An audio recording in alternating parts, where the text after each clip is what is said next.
I never thought a single sentence could destroy a family dinner so completely. But then again, I never imagined my brother's fiancée would say what she said about my mother. Some words once spoken can never be taken back, and some insults demand consequences that go far beyond a simple apology. My name is Marcus, and this is the story of how one woman's arrogance, entitlement, and vicious tongue turned what should have been a celebration into a battlefield, and how in the end, her own words became the weapon that dismantled everything she'd worked so hard to build. But I'm getting ahead of myself. To understand what happened that night, you need to know how we got there. You need to understand the dynamics, the tensions, the careful balance that held our family together. And you need to know about Victoria. My younger brother Derek had always been the golden child in our family. Successful, charismatic, ambitious. At 28, he was already a senior analyst at a prestigious investment firm. Pulling in the kind of salary that made our parents beam with pride, he drove a luxury car, lived in a downtown penthouse, and seemed to have his entire life mapped out with surgical precision. Then he met Victoria. She swept into his life like a hurricane, dressed in designer clothes and dripping with confidence. Victoria came from old money, the kind of wealth that whispers rather than shouts. Her family owned commercial real estate across 3 states, and she'd grown up in a world of country clubs, private schools, and social hierarchies that most people only see in movies from the moment Derek introduced her to our family. I felt something was off. Not jealousy, exactly. More like a subtle alarm bell ringing in the back of my mind that I couldn't quite explain. Our family was solidly middle class. Dad had worked as an electrician for 30 years before retiring, and Mom had been an elementary school teacher. They'd raised Derek and me with love, discipline, and values that emphasized hard work over entitlement. We'd never had much, but we'd always had enough. And most importantly, we'd had each other. Mom was the heart of our family. She was the kind of woman who remembered everyone's birthday, who could make a feast out of whatever was in the refrigerator, who volunteered at the local food bank every Saturday morning. She had this incredible warmth about her, this genuine kindness that made everyone feel valued and seen, but she was also getting older. At 63, she'd started slowing down. Her hands, once so steady and capable, now trembled slightly from early-stage arthritis. She moved more carefully, spoke more softly. The vibrant energy that had defined her was dimming, replaced by a gentler, quieter presence. Victoria noticed this immediately, and she didn't have the decency to hide her disdain. The first few family gatherings were awkward but manageable. Victoria would show up overdressed, her heels clicking against Mom's worn linoleum floors like tiny hammers of judgment. She'd pick at Mom's home-cooked meals with barely concealed disgust, pushing food around her plate while talking about the Michelin star restaurants she and Derek frequented. She had a talent for backhanded compliments that left everyone unsure. Whether to say thank you or feel insulted, "Oh, what a quaint little house," she'd say, her voice dripping with false sweetness. "It must be so cozy having everything so close together." Or, "This casserole is interesting. I've never had anything quite like it before." Mom, bless her heart, tried so hard to connect with Victoria. She asked about her work at her father's company, complimented her clothes, even tried to find common ground through cooking and family stories. But Victoria responded to every overture with cool politeness at best and thinly veiled contempt at worst. Derek was oblivious. Or maybe he chose to be. Love, I've learned, can blind us to truths we don't want to see. He was so enamored with Victoria, so proud to have landed someone from her social sphere, that he couldn't or wouldn't acknowledge how she treated his own family. I tried talking to him about it once. We were having lunch together, just the two of us, a few months before the engagement. "Man, I need to ask you something," I said, trying to keep my tone casual. "Does Victoria actually like Mom and Dad? Because sometimes it feels like she's just tolerating them." Derek's face hardened immediately. "What are you talking about?" "Victoria's been nothing but gracious." Gracious. I couldn't help the incredulity in my voice. "Derek, she barely speaks to Mom unless absolutely necessary.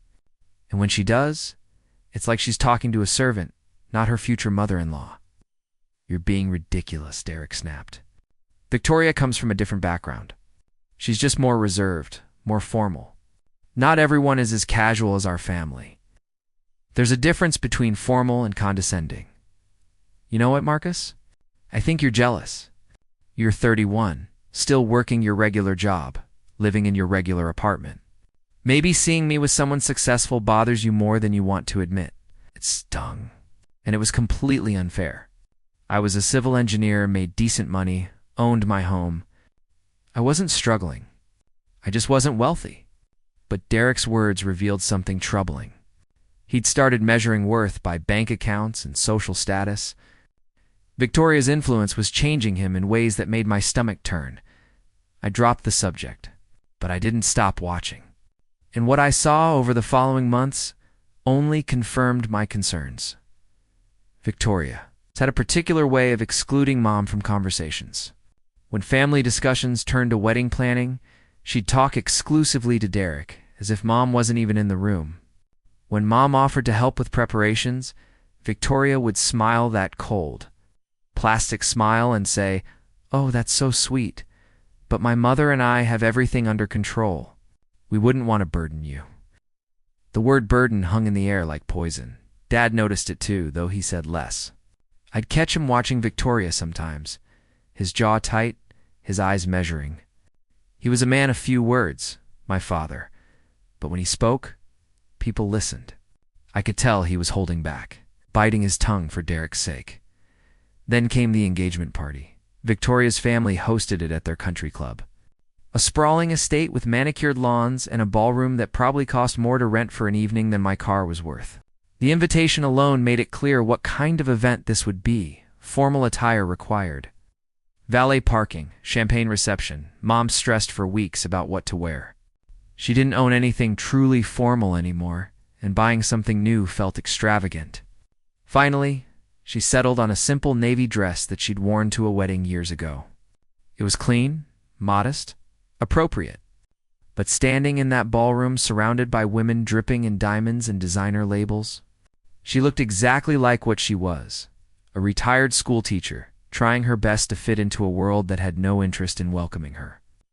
I stayed close to Mom and Dad that night. A protective instinct I couldn't shake. We smiled, made polite conversation, nibbled on hors d'oeuvres that were more art than food. Derek worked the room like a politician, Victoria on his arm. Both of them glowing with that particular brand of happiness that comes from knowing you're exactly where you're supposed to be. Victoria's mother. Constance was a piece of work in her own right. Tall, thin, immaculately dressed, with the kind of face that looked like it might crack if she smiled too genuinely. She acknowledged our parents with the bare minimum of courtesy before sweeping off to greet more important guests, but it was Victoria's father, Richard, who surprised me. He actually spent a few minutes talking to Dad about construction and building codes, asking intelligent questions about Dad's work history. For a moment I thought maybe I'd been wrong about this whole family. Maybe they weren't all terrible. That hope died when I overheard Victoria talking to a group of her friends near the bar. I hadn't meant to eavesdrop.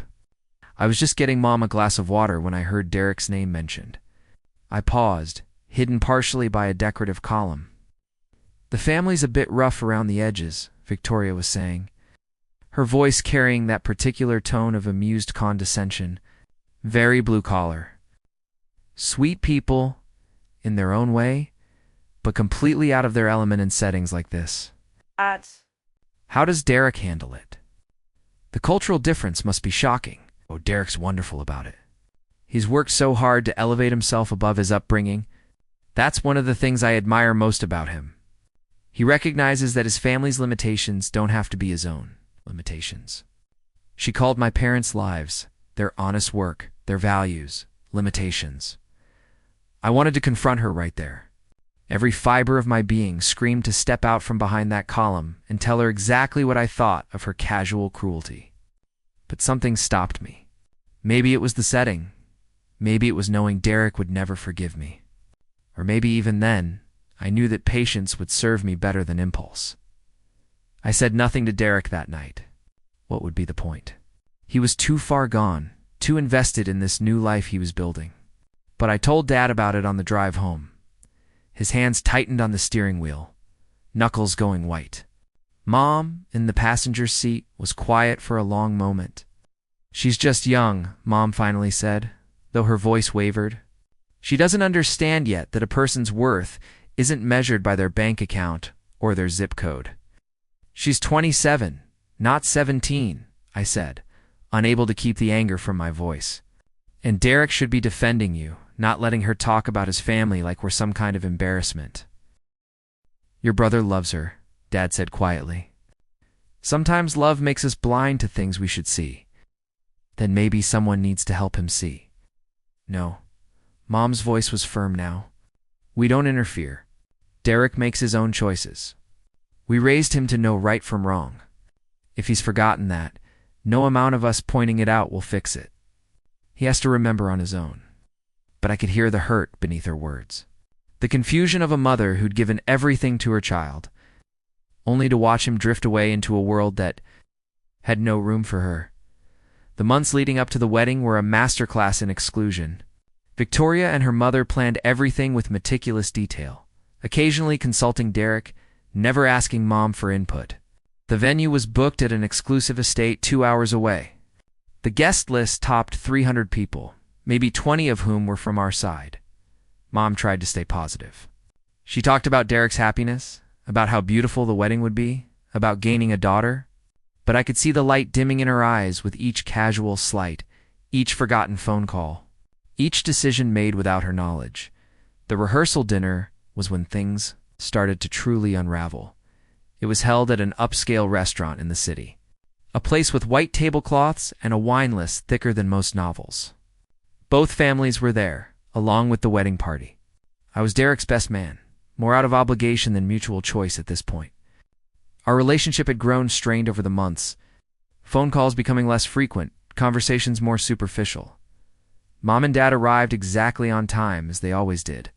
Mom wore a dress she'd bought specifically for the occasion, simple but elegant. She'd gotten her hair done at a salon, something she rarely splurged on. She wanted so badly to make a good impression. To show that she belonged at her son's wedding celebrations, Victoria was already holding court at the far end of the table, surrounded by her bridesmaids, all of them laughing at something on someone's phone. She glanced up when we entered, gave a little wave, and went right back to her conversation. Derek greeted us, but it was perfunctory. He was stressed, distracted, pulled in a dozen directions by wedding logistics and family obligations. I understood that.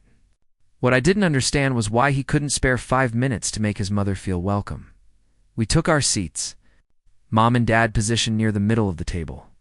Not quite at the head where the family should have been, but not relegated to the end either. A careful, calculated placement that spoke volumes about where we ranked in this new family hierarchy. Dinner was served in courses, each one more elaborate than the last.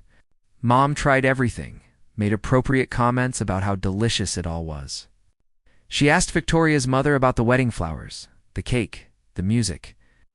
Constance answered in short, clipped sentences before turning her attention elsewhere. I watched Mom's smile get a little tighter, a little more forced with each dismissal. The real trouble started. During dessert, Victoria had been drinking steadily throughout the evening. Not sloppily drunk, but enough to lower her inhibitions, to make her tongue a little looser than usual. She was holding court again, this time telling a story about a recent trip she and Derek had taken to the Hamptons. "We stayed at the most divine little cottage," she was saying, her voice carrying across the table.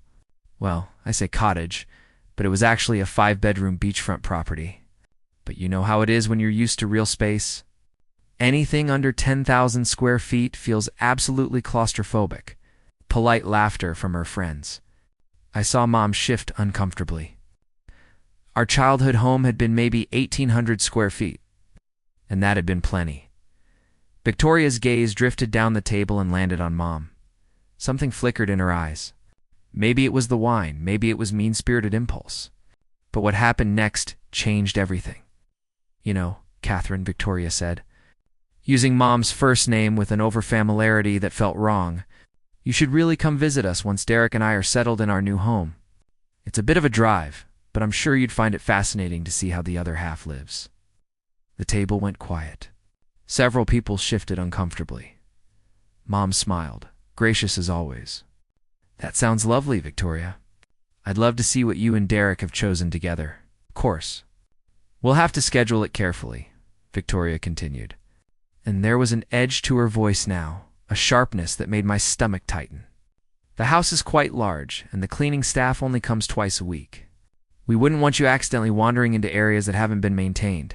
I know how overwhelming it can be for people who aren't used to properties of that size. I felt my jaw clench. Next to me, Dad's hand curled into a fist on the table. Victoria, Derek said, his tone carrying a warning. But she didn't stop. You'll have to forgive the formality of it all, Victoria said, taking another sip of wine. I know your family is used to more casual, relaxed environments. The drop-in visits, the spontaneous dinners. That's lovely, truly in its own way. But Derek and I value our privacy and our routines. We're building a different kind of life. A more elevated one. The words hung in the air like bombs waiting to detonate. Mom's face had gone pale. Her smile remained, but it was frozen now. A mask hiding the hurt beneath. I'm sure whatever life you and Derek build will be wonderful, Mom said quietly. And I wanted to hug her for maintaining her dignity in the face of such casual cruelty. But Victoria wasn't done. Oh, it will be, she said confidently. We're very fortunate. Derek has worked so hard to rise above his upbringing, to create opportunities that weren't available to him growing up. Not everyone has the drive to escape their circumstances, you know. Some people are perfectly content staying exactly where they are, generation after generation. Teachers and tradesmen in simple, honest lives. There's nothing wrong with that, of course. Society needs all types.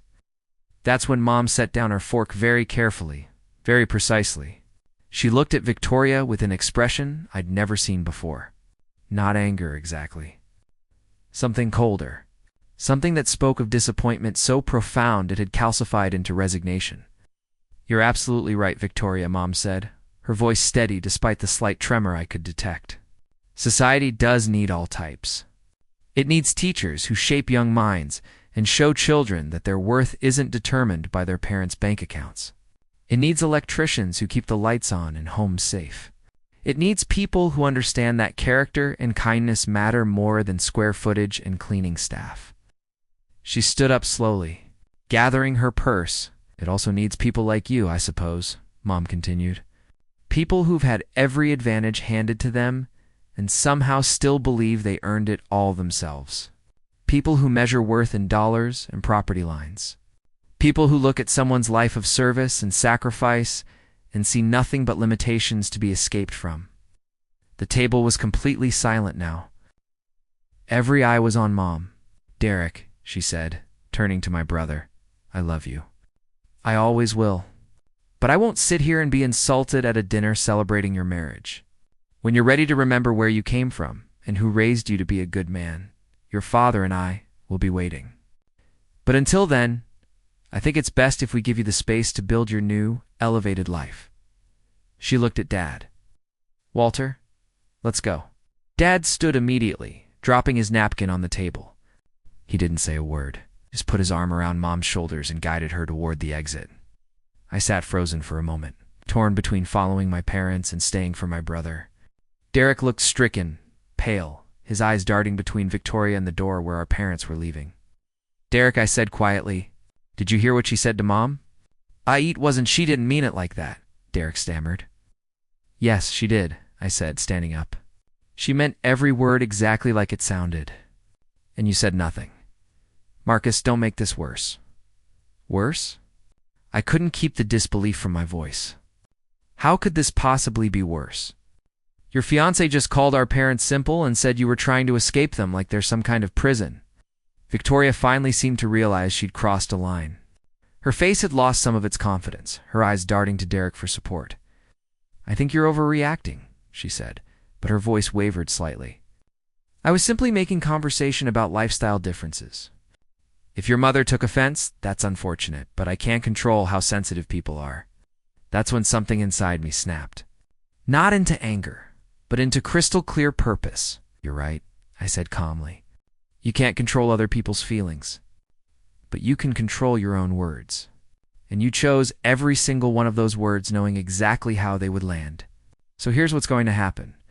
I'm going to walk out of here right now. I'm going to take care of my parents, who don't deserve any of this. And you're going to marry my brother tomorrow, because clearly that's what he wants. But understand this, Victoria. You made an enemy tonight. And I'm a very patient man. I turned to Derek. I hope she's worth it, brother. I really do. And I walked out. Leaving the rehearsal dinner in stunned silence behind me, I found Mom and Dad in their car in the parking lot. Mom was crying quietly, Dad holding her hand, his face carved from stone. I got in the back seat without asking. We sat there together in silence for a long time. I'm so sorry, Mom finally said. I ruined Derek's rehearsal dinner. No, I said firmly. You didn't ruin anything. You stood up for yourself with grace and dignity. Victoria ruined her own dinner by being cruel, and Derek let it happen. He loves her, Mom said, but her voice broke on the words. Then he needs to learn what love actually requires, I said, and maybe this is the lesson that teaches him. But even as I said it, I knew Derek wouldn't learn anything from tonight. He was too far gone, too invested in his new life. The wedding would go forward tomorrow. He would marry Victoria, and our family would fracture in ways that might never heal, unless something changed. Unless someone showed Derek exactly who he was marrying. That night, lying in bed, unable to sleep, I started making a plan. I told Victoria I was patient, and I meant it. But patience doesn't mean inaction. It means choosing your moment carefully. I thought about everything I knew about Victoria. Her pride, her social status, her carefully constructed image. She valued appearances above almost everything else. Her reputation in her social circle was paramount. And she'd built that reputation on a foundation of superiority, of being better than everyone around her. What if that foundation crumbled? I spent the next 3 hours researching, thinking, planning. I wasn't going to sabotage the wedding. That would only make me the villain and push Derek further into Victoria's arms. No, this needed to be subtler. More strategic. I needed Victoria to reveal herself. Not through my words, but through her own. The wedding the next day was exactly as ostentatious as you'd expect. The venue was stunning, a historic mansion with gardens that looked like they belonged in a fairy tale. 300 guests filled white chairs arranged in perfect rows. The ceremony was elegant, expensive, completely devoid of any personal touches that reflected Derek's actual personality or background. Mom and Dad attended. They sat quietly, politely, wearing expressions of composed sadness. When Derek and Victoria exchanged vows, Mom cried. But I wasn't sure if they were tears of joy or grief. I gave my best man speech. Kept it short, appropriate, full of stories about Derek growing up that made everyone laugh. I didn't mention Victoria at all, except to wish them happiness. It was the politest, emptiest speech I'd ever given. Everyone could tell something was missing. At the reception I watched, I observed, and I learned Victoria was in her element. Floating through the crowd in her designer gown, accepting congratulations like a queen receiving tribute. She laughed with her friends, posed for endless photos. Barely acknowledged our family members who'd made the trip, but I noticed something interesting. For all her confidence, for all her social grace, Victoria had a tell. When she drank, she got mean.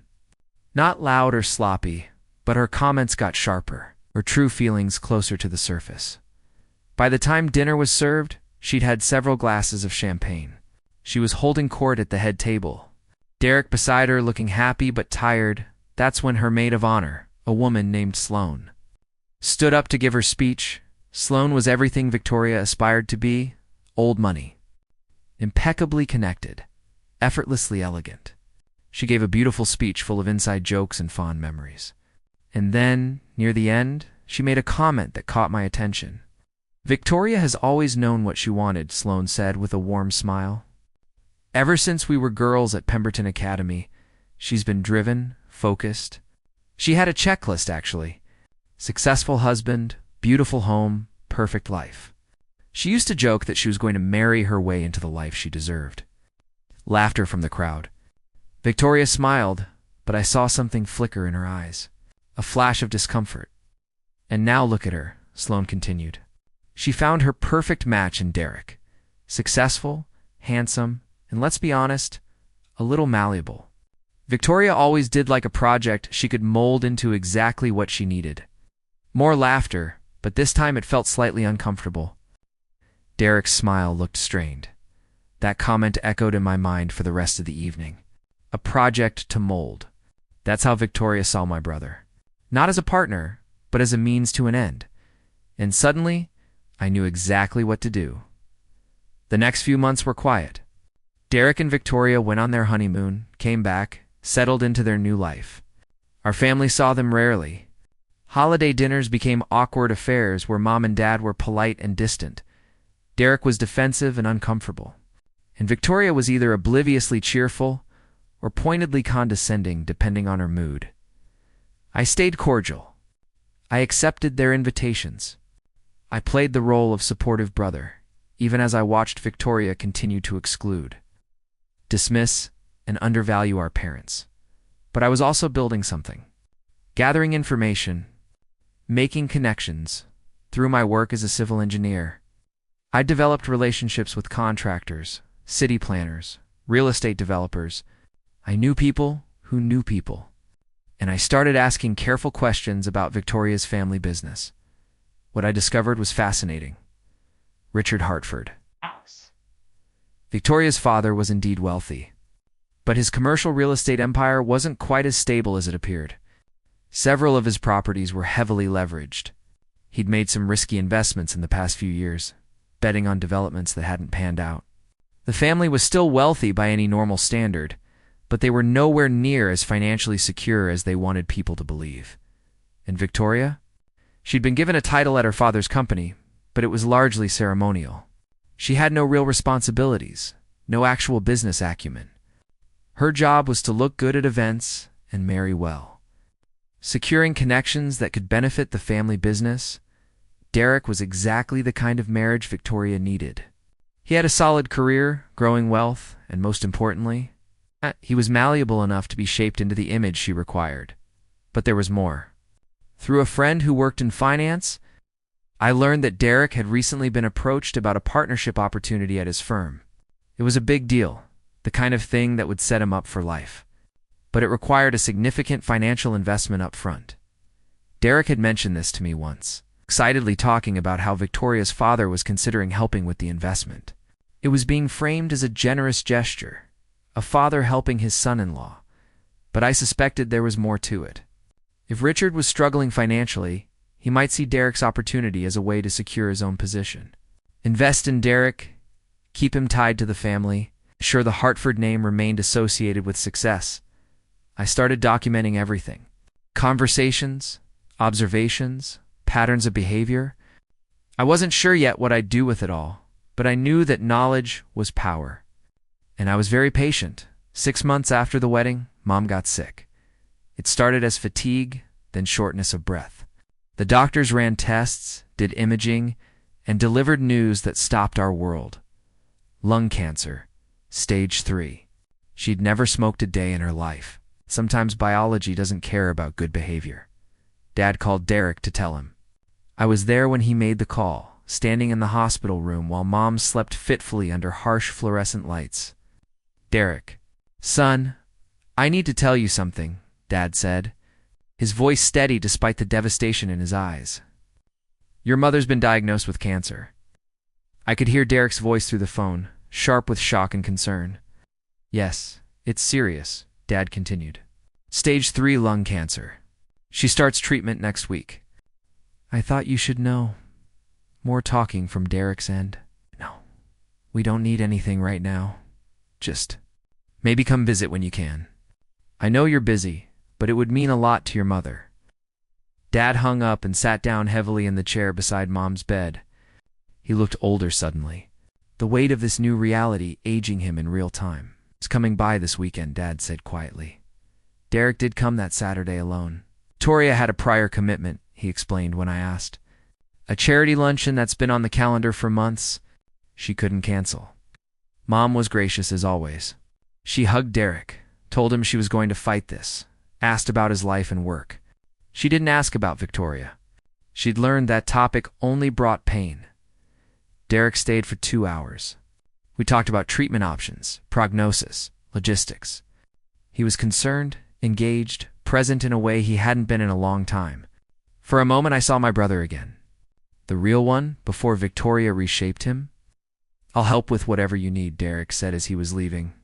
"Medical bills, appointments, anything." "We're okay," Dad said.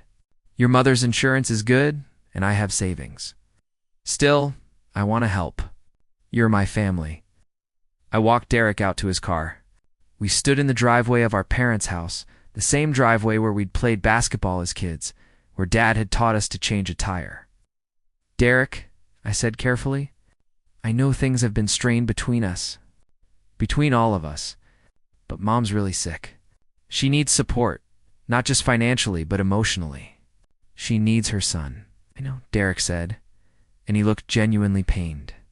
"I'll be here more, I promise." "And Victoria?" His jaw tightened. "What about her? Is she going to be part of this? Because Mom's going to need all the positive energy she can get. She doesn't need someone making her feel lesser while she's literally fighting for her life." "Victoria isn't like that," Derek said defensively. "Derek, she told Mom she was limited. She said you were trying to escape your upbringing. At your own rehearsal dinner, she didn't mean she was just nervous, talking too much." "Stop making excuses for her," I said. "My patience finally wearing thin. I've watched you do it for 2 years now. Every insult, every slight, every casual cruelty, you explain it away. But you know what? Mom remembers every single one, and she's going through hell right now. So maybe, just maybe, you could remember who actually loved you unconditionally your entire life." Derek's face flushed with anger. "You don't understand my marriage." "I don't. Because the Derek I grew up with would never let anyone disrespect our mother the way your wife does." "Maybe the Derek you grew up with grew up," he snapped. "Maybe he learned that family can hold you back if you let them. Maybe he realized that loving someone doesn't mean letting them limit your potential." I stared at my brother, seeing Victoria's words coming out of his mouth, her worldview poisoning his thoughts. "Wow," I said quietly. "She really has you completely, doesn't she?" Derek got in his car without another word and drove away. I stood in that driveway for a long time after he left, feeling something harden inside me. I'd been patient. I'd been strategic. But watching Derek abandon our family emotionally while Mom fought cancer crystallized something in my mind. This wasn't just about revenge anymore. This was about saving my brother from a woman who would destroy him slowly, piece by piece, until there was nothing left of the person he used to be. Mom's treatment was brutal. Chemotherapy ravaged her body, stealing her hair, her energy, her appetite. She got thin and pale, a ghost of herself. But her spirit remained fierce. She fought with every ounce of strength she had. Dad was with her constantly. I rearranged my work schedule to help with appointments, errands, anything they needed. Our small family closed ranks, supporting each other through the darkest time we'd ever faced. Derek visited occasionally, once every 2 weeks, maybe once a month. He'd stay for an hour or two, make awkward conversation, ask if there was anything he could do. He wrote checks that Dad refused to cash. Victoria came exactly once, in the first month of treatment. She stayed for 20 minutes, perched on the edge of the couch like she might catch something. Talking about a vacation she and Derek were planning. "We really need to get away," she said, examining her manicured nails. "Derek's been so stressed with work and all this family drama. We're thinking the Maldives." "Have you ever been, Catherine?" Mom, weak and nauseous from her latest round of chemo, managed a small smile. "No, dear. I've never been."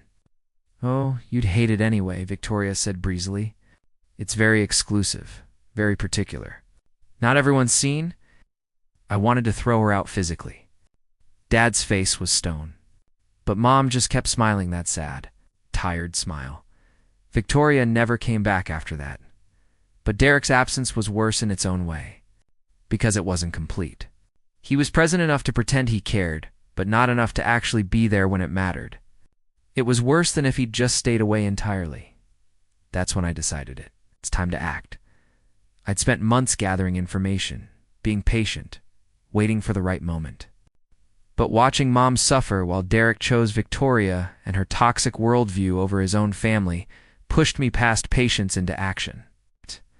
I started with social media. Victoria was incredibly active online, curating a picture-perfect life for her followers. Beautiful photos of her and Derek at expensive restaurants, exotic vacations, their stunning home.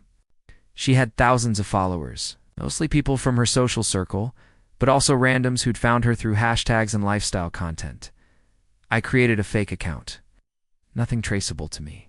Generic name, stock photos, followed a bunch of similar lifestyle accounts. Then, I started watching Victoria's stories, noting the people she tagged, the places she went, the patterns in her life. What I was looking for was an opportunity. A moment where Victoria's true nature would be on display in a setting where it couldn't be. Explained away, it came 3 months into Mom's treatment. Victoria posted about a charity gala she was organizing for a children's hospital. It was a big event, lots of wealthy donors, local media coverage. She'd been promoting it for weeks, positioning herself as a philanthropist and community leader. The gala was scheduled for a Saturday night. That same Saturday, Mom had a particularly bad reaction to her chemo. She ended up in the emergency room with severe dehydration and dangerously low blood pressure. Dad called Derek at 7 in the evening. I was at the hospital, sitting with Mom while Dad dealt with insurance paperwork. Derek, it's Dad. Your mother's in the ER. She's stable, but it's been rough. Can you come? I could hear Derek's hesitation through the phone. Is she okay? I mean, is it life-threatening? It's serious enough that I'm asking you to come see your mother, Dad said, his voice tight. Okay, I'll try to get there. I'm at this gala thing with Victoria. It's important for her career. Your mother is in the hospital. I know, Dad. I know. Let me talk to Victoria and see if I can slip out early. He never came. At 11 that night, Victoria posted photos from the gala. Her and Derek all dressed up, smiling for the cameras. The caption read, "So grateful to everyone who came out tonight to support children in need.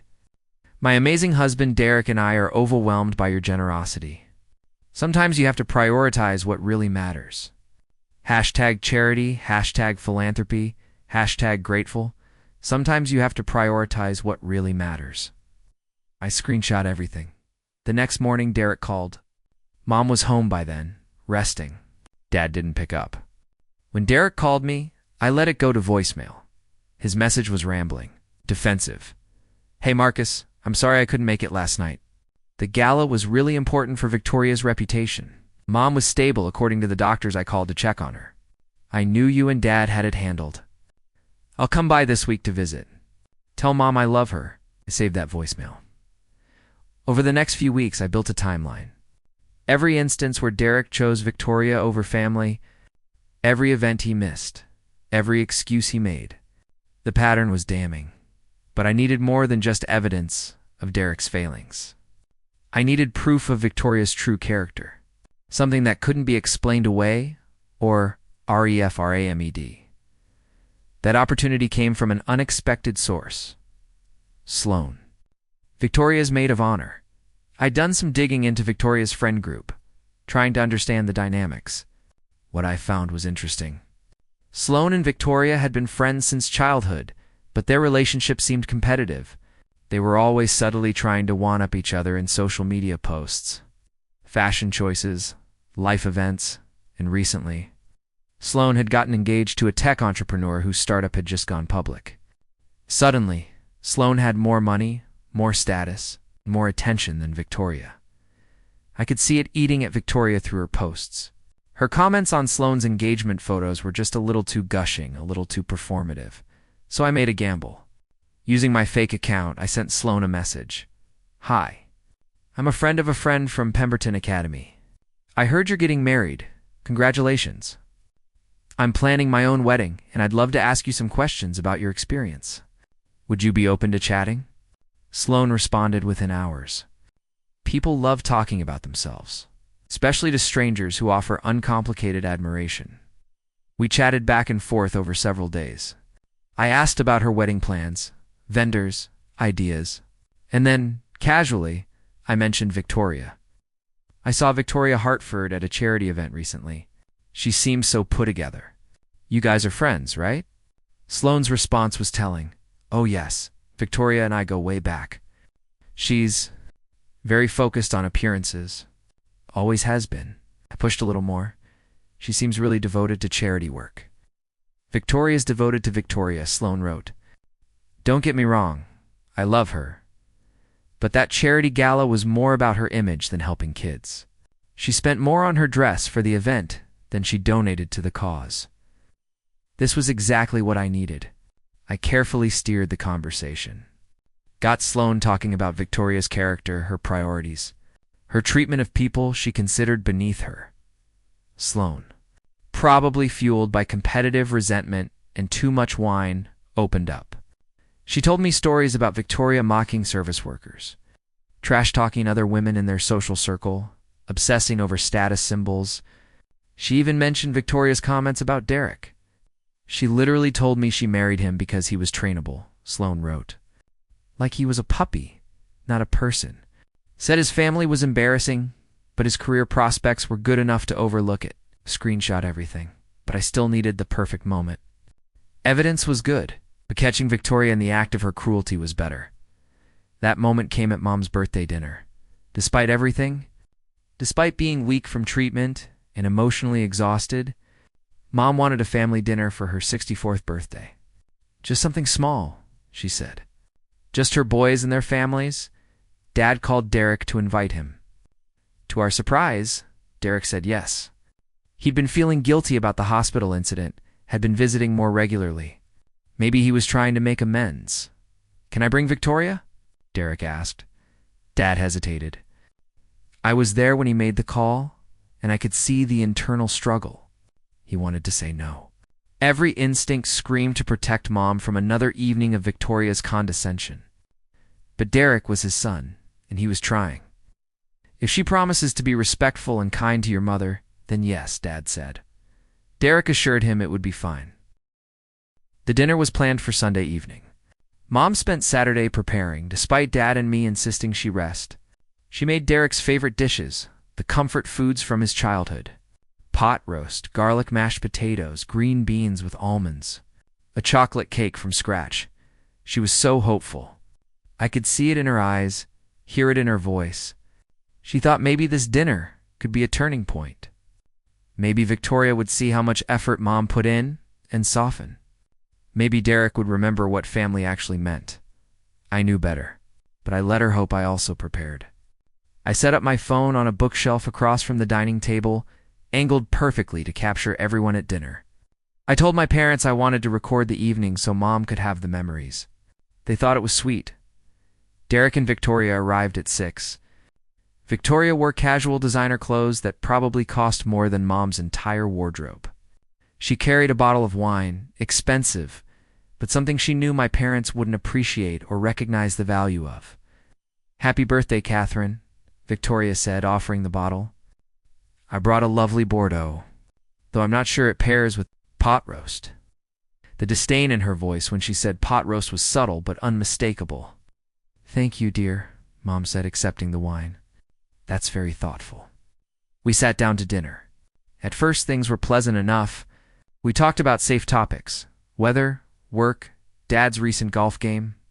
Mom asked Derek about his partnership opportunity. It's moving forward, Derek said, smiling. Richard has been incredibly helpful. His business connections have opened doors I never could have reached on my own. That's wonderful, Mom said. I'm so proud of you. Derek's going places, Victoria added. We're building something really special. A life that reflects our values and ambitions. There it was. That subtle dig. The implication that Mom and Dad's life didn't reflect proper values or ambition. I saw Dad's jaw tighten, but he said nothing. Mom served the food. Victoria took tiny portions, pushing them around her plate like she had at every other family meal. You know, Catherine, Victoria said after a few bites, you really should try using fresh herbs instead of dried. It makes such a difference in flavor. I could give you the name of the farm we get our herbs from. though I'm not sure they deliver this far out of the city. I appreciate the suggestion, Mom said quietly. And the potatoes, Victoria continued, they're a bit heavy. Have you considered cauliflower mash? It's much lighter, better for you. Though I suppose comfort food is comfort food for a reason. Some people just prefer traditional, simple flavors. Each comment was a tiny knife, precise and calculated. Derek ate without seeming to notice the tension building. Or maybe he noticed and chose to ignore it. How are you feeling, Mom? I asked, trying to redirect the conversation. Dr. Patterson seemed pleased with your progress last week. Mom brightened slightly. The tumors are shrinking. Not as fast as we'd hoped, but the treatment is working. That's wonderful news, Derek said genuinely. Yes, Victoria added. Though I have to ask, Catherine, are you sure you're getting the best care? I mean, the county hospital is fine for general medicine, but for something this serious, you really should consider going to one of the cancer centers in the city. They have cutting-edge treatments, clinical trials. Of course, they're expensive, but when it comes to your health, you can't really put a price on quality care, can you? The implication was clear. Mom was too poor to afford proper treatment, and therefore settling for substandard care. My doctors are excellent, Mom said, her voice tight, and my insurance covers everything I need. I'm sure they're competent, Victoria said with a patronizing smile. I just worry that you might not know what options are available to you. It's not like you've had experience navigating these kinds of high-level medical systems. That's when I saw it. The exact moment when Mom's hope died. Her eyes went flat, her smile disappeared. She set down her fork and looked at Victoria with an expression of profound sadness. You're right, Mom said quietly. I don't have experience with high-level medical systems. I spent my career teaching children to read instead of accumulating wealth. I chose to invest in my community instead of my portfolio. And now, while I'm fighting cancer, my son's wife sits in my home on my birthday and tells me I'm too poor and ignorant to take care of my own health. The table went silent. Mom. I don't think that's what Victoria meant, Derek started. Yes, it is, Mom interrupted, her voice still quiet but firm.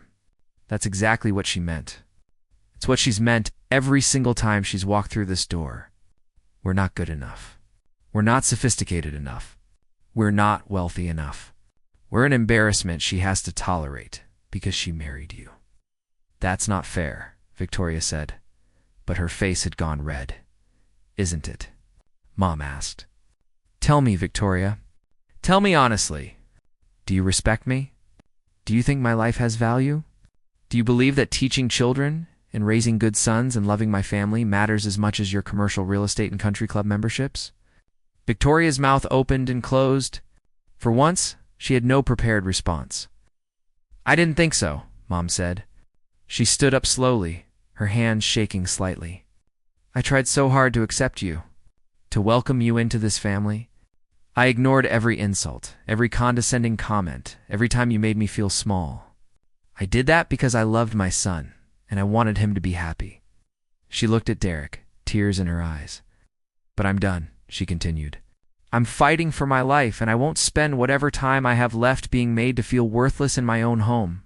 So here's what's going to happen. You can stay, Derek. You're my son, and this will always be your home.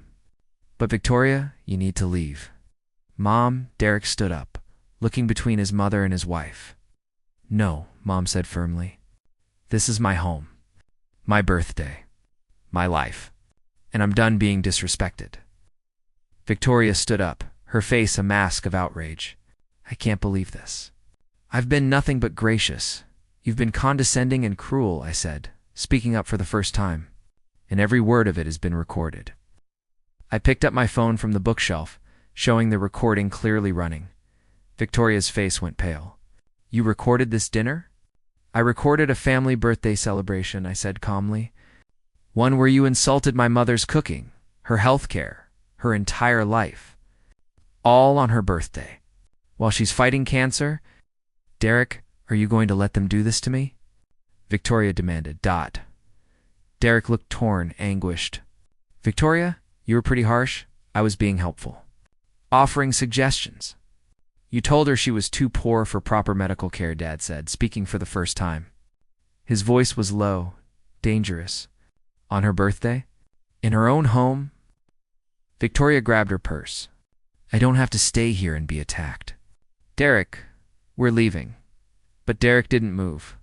Derek, Victoria said, her voice sharp now. We're leaving now. But you should go, Derek said quietly. I need to talk to my family. The look on Victoria's face was something I'll never forget. Shock, rage, and underneath it all, fear. Because she was losing control, and she knew it. If I walk out that door alone, don't expect me to be here when you get home, she hissed. Then I guess I'll see you when I see you, Derek said. Victoria left. Slamming the door hard enough to rattle the windows, the four of us sat in silence for a long moment. I'm so sorry. Mom, Derek finally said, his voice breaking. I'm so sorry. Mom sat back down, tears streaming down her face. Derek moved to her, kneeling beside her chair. I don't know what happened to me, he said. I got so caught up in this new life, this new version of myself that Victoria wanted me to be. I forgot who I actually was. I forgot what actually matters. You forgot your family, Dad said, his voice heavy with pain. I know, Derek whispered. I know, and I'm so ashamed. Mom pulled Derek into a hug, both of them crying now. I felt something release in my chest.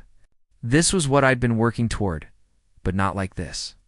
I'd wanted to expose Victoria, yes, but seeing my brother broken like this, seeing my mother in tears on her birthday, it felt hollow. Derek, I said gently, Victoria's not going to change. You know that, right? This isn't a rough patch. This is who she is. I know, he said. I think I've known for a while. I just didn't want to admit I made a mistake. The next few weeks were turbulent. Derek moved back into his old bedroom in our parents' house, claiming he needed space to think.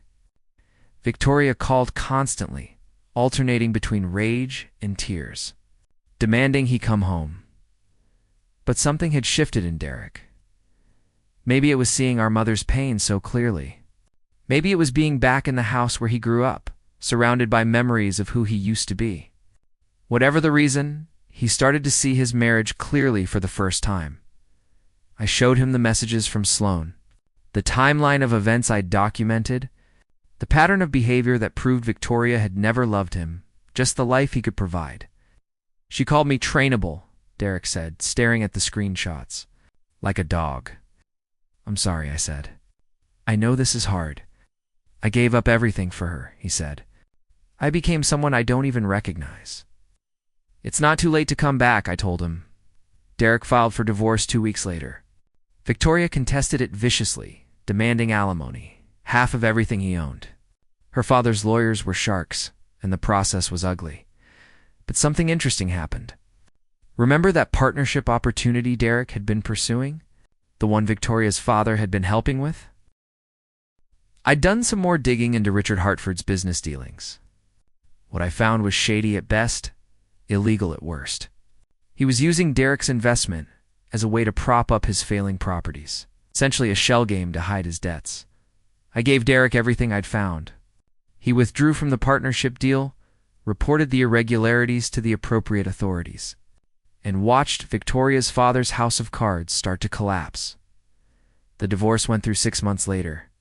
Derek didn't fight Victoria on the financials. He let her take her share and walked away. Poorer in bank account, but richer in self-respect. But the real revenge wasn't the divorce or the financial hit. Victoria took when her father's company folded. It was smaller, more personal. Remember that recording from Mom's birthday dinner? I'd held on to it, not sure what to do with it. Posting it publicly felt too cruel, too vindictive. But then Victoria started telling people her version of events. How Derek's family had never accepted her. How his unsophisticated mother had been jealous of her success. How she'd been nothing but kind. They'd driven her away because they resented her wealth. She was rewriting history, making herself the victim. So I made a video.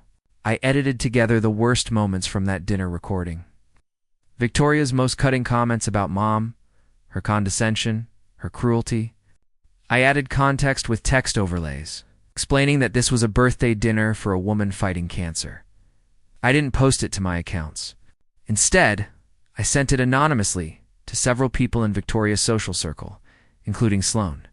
I knew how these things worked. Gossip spreads like wildfire in those communities. Within a week, the video had circulated through Victoria's entire social sphere. She went from respected philanthropist to social pariah overnight. Her charity was dropped from several events. Her friends stopped calling, and the best part? She never knew it was me. She suspected Derek, which only made their post-divorce relationship even more hostile. But she never traced it back to the patient brother-in-law, who'd told her he was very patient. Mom's cancer went into remission 8 months after that birthday dinner.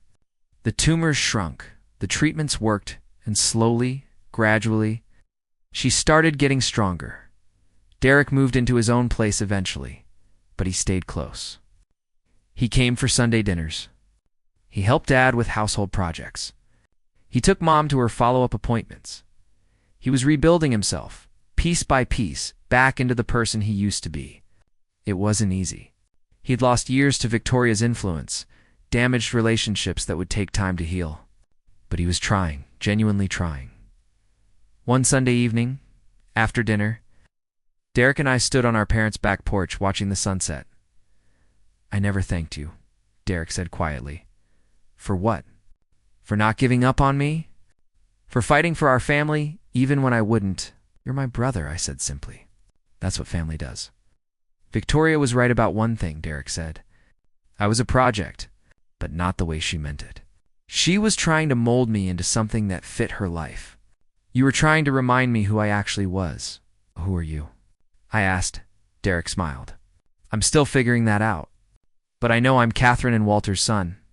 I'm your brother. And I'm someone who won't ever forget that again." We stood there in comfortable silence. Two brothers who'd almost lost each other but found their way back. Inside, through the kitchen window, I could see Mom and Dad cleaning up from dinner, laughing about something. Mom looked tired but happy, her hair starting to grow back in soft gray wisps. That's the thing about revenge, I've learned. The best kind isn't about destroying your enemy. It's about protecting the people you love and helping them see the truth. Victoria lost her husband, her social standing, and her carefully constructed image. But more importantly, Derek gained back his family, his values, and himself. A year later, I ran into Sloane at a coffee shop in the city. She recognized me from Derek's wedding, though we'd barely spoken. "Marcus, right?" she said, sitting down at my table uninvited. "Derek's brother?" "That's me," I said carefully. She studied me for a moment. "That video of Victoria at your mother's birthday dinner? The one that circulated last year? You sent it to me, didn't you?" I didn't confirm or deny, just sipped my coffee. Sloane smiled. For what it's worth, Victoria had it coming. She was always cruel, but she was usually smart enough to hide it in public. "What she did to your mother was unforgivable." I asked, because I want you to know that not everyone in that world is like her. Some of us actually care about character over status. She paused. And because I've been friends with Victoria since we were children, and I can honestly say that seeing her face consequences for once was deeply satisfying. She stood up to leave, then turned back. "Your mother, is she doing better?" "She is." "Thank you for asking. Good, she deserves that. Families like yours, people like her, they're worth more than Victoria will ever understand." As Sloane walked away, I thought about how far we'd all come from that disastrous rehearsal dinner, how much had changed, how much had been lost and found again. Mom made a full recovery. She celebrated her 65th birthday surrounded by family, Derek included, without anyone making her feel small or lesser. She went back to volunteering at the food bank. She started a garden. She lived. Derek eventually started dating again, but carefully this time. He'd learned his lesson about choosing partners who valued the same things he did. Dad retired from his part-time consulting work and focused on his hobbies and spending time with Mom and me. I learned that revenge doesn't have to be loud or dramatic. Sometimes the best revenge is simply protecting the people you love and letting someone's own actions destroy them. Victoria remarried eventually, another successful man from her social circle. I heard through mutual acquaintances that she's still the same person, just more careful about who witnesses her cruelty. But she lost Derek. She lost the one person who actually loved her despite her flaws, who was willing to change himself completely for her. And she lost him not because I destroyed her, but because she couldn't hide who she really was forever. That birthday dinner recording is still on my phone. I've never deleted it, even though I don't need it anymore. Sometimes I watch it, not out of vindictiveness, but as a reminder. A reminder that words have power, that cruelty leaves marks. That family is worth fighting for, and that patience, real patience, is the most powerful weapon you can wield.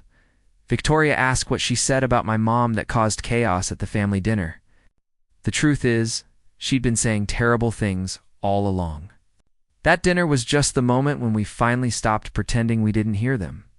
And sometimes, the best revenge is simply holding up a mirror and making someone see exactly who they've become. If you made it this far, thank you for listening to my story. It wasn't easy to live through, and in some ways, it's not completely over. Families are complicated, healing takes time, and some wounds leave scars, but we're together. We're stronger. And we remember what actually matters. If you've ever dealt with someone toxic in your own family, someone who made you question your worth or tried to separate you from the people who love you, I hope this story reminds you that you're not alone, and that standing up for yourself and your family isn't about being vengeful. It's about having boundaries, demanding respect, and protecting what's truly valuable. Thanks for watching. If this story resonated with you, let me know in the comments. And remember, family isn't just about blood. It's about the people who show up, who fight for you, who remind you who you really are when the world tries to tell you otherwise. Take care of yourselves, and take care of each other.